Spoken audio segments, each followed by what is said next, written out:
English practice. आज से हम लोग इंग्लिश का प्रैक्टिस करना शुरू करेंगे।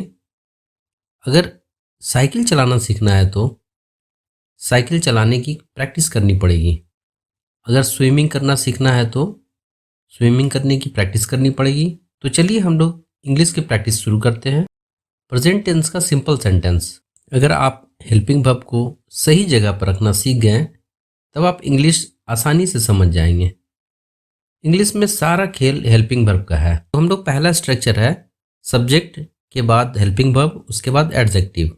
दूसरा नेगेटिव देखते हैं। सब्जेक्ट के बाद हेल्पिंग वर्ब आएगा नॉट, उसके बाद एडजेक्टिव। अब इंट्रोगेटिव को देखते हैं जिससे हाँ या ना में सवाल किया जाता है। तो सबसे पहले हम हेल्पिंग वर्ब यूज़ करेंगे, उसके बाद सब्जेक्ट, उसके बाद एडजेक्टिव। इंट्रोगेटिव और नेगेटिव, इसमें सबसे पहले हेल्पिंग वर्ब यूज़ करेंगे, फिर सब्जेक्ट, सब्जेक्ट के जस्ट बाद नॉट, उसके बाद एडजेक्टिव। WH सेंटेंस, इसमें सबसे पहले WH वर्ड यूज़ करेंगे, उसके बाद हेल्पिंग वर्ब, उसके बाद सब्जेक्ट, उसके बाद नॉट, उसके बाद एडजेक्टिव। ये एक बहुत ही इंपॉर्टेंट चार्ट है, आप इसका स्क्रीनशॉट ले सकते हैं। अब इसमें 3 कॉलम है। सबसे पहले पर्सन, उसके बाद सेकंड है सिंगुलर, तीसरा है प्लूरल। पर्सन मतलब पहला व्यक्ति, जो बोलने वाला होता है उसको पहला व्यक्ति कहते हैं। बोलने वाला अगर सिंगुलर है तो आई होगा, उसका मीनिंग हो गया मैं। इसका हेल्पिंग वर्ब बनेगा एम। अगर बोलने वाला बहुत सारे लोग हैं तो हम लोग बोलेंगे, उसका हेल्पिंग वर्ब हो गया आर।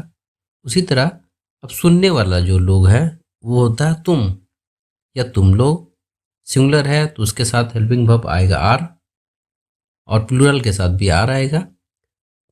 तीसरा, जिसके बारे में बोला जाए, जो ये दोनों के बीच मौजूद नहीं हो और जिसके बारे में बात हो रही है, तो वो होगा तीसरा, third person. He, she, it, इसका मीनिंग होता वह या सिंगुलर नेम। इसका हेल्पिंग वर्ब होगा इज। अब जिसके बारे में बोला जा रहा है वो एक आदमी नहीं है या एक लोग नहीं है, बहुत सारे लोग हैं, तो उसको बोलेंगे दे, जो उसका हिंदी होगा वे लोग, जिसका हेल्पिंग वर्ब होगा आर। भारतीय किसान मेहनती हैं।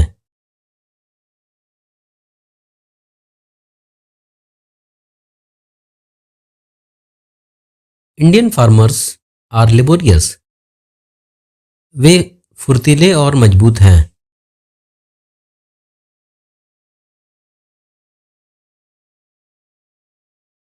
They are active and strong. वे गरीब हैं।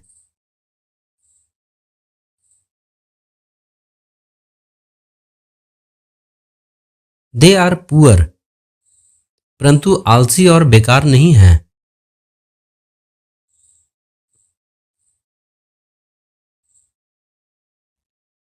But not lazy and useless. मैं तैयार हूं।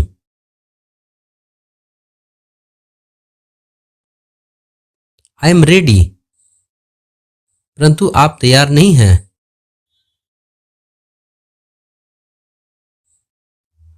But you are not ready. आप क्यों तैयार नहीं हैं?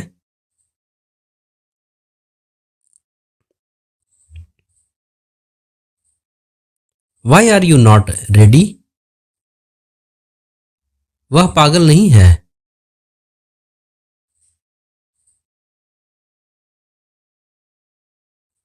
ही इज नॉट मैड। वह असंतुष्ट है।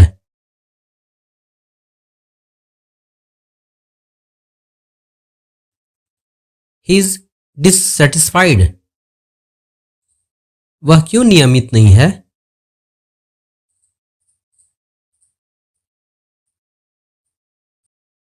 Why is he not regular? वह अस्वस्थ और कमजोर है।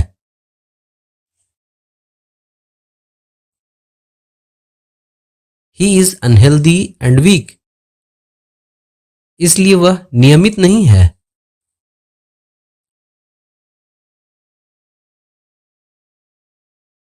So he is not regular. क्या तुम्हारी मां दयालु नहीं है?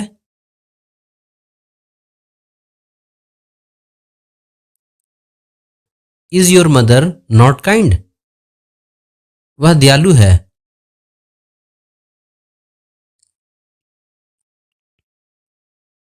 क्या आप थके हैं?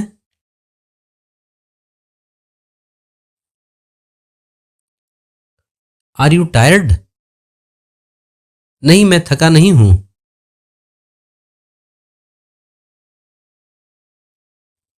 No, I am not tired. मैं बूढ़ा और कमजोर हूं।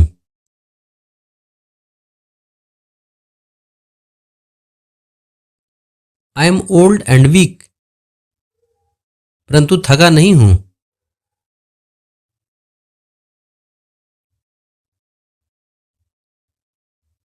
But not tired. क्या बच्चे नटखट नहीं होते हैं?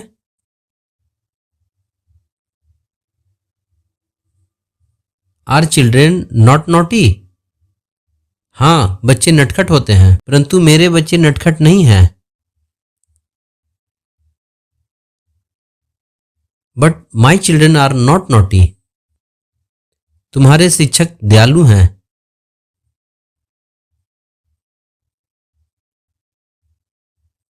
Your teacher is kind. परंतु वे कड़े हैं।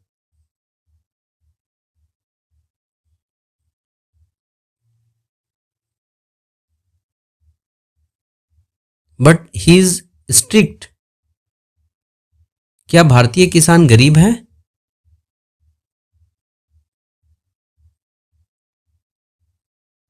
Are Indian farmers poor? अगर आपको वीडियो अच्छा लग रहा है तो कमेंट बॉक्स में लिखें ऑल इज वेल, क्योंकि वे मेहनती नहीं हैं।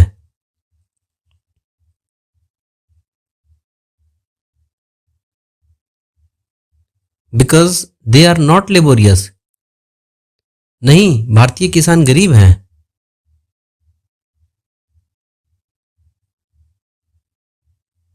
No, Indian farmers are poor, क्योंकि वे शिक्षित नहीं हैं।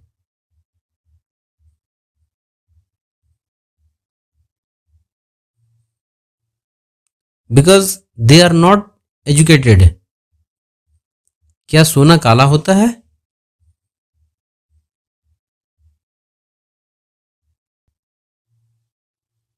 Is gold black? नहीं, सोना काला नहीं होता है।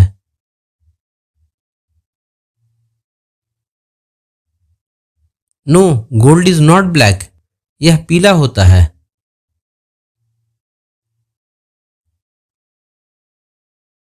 It is yellow.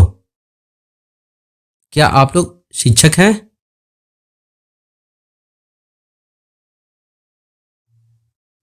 Are you teachers? नहीं, हम लोग नेता हैं। नहीं, हम लोग नेता हैं।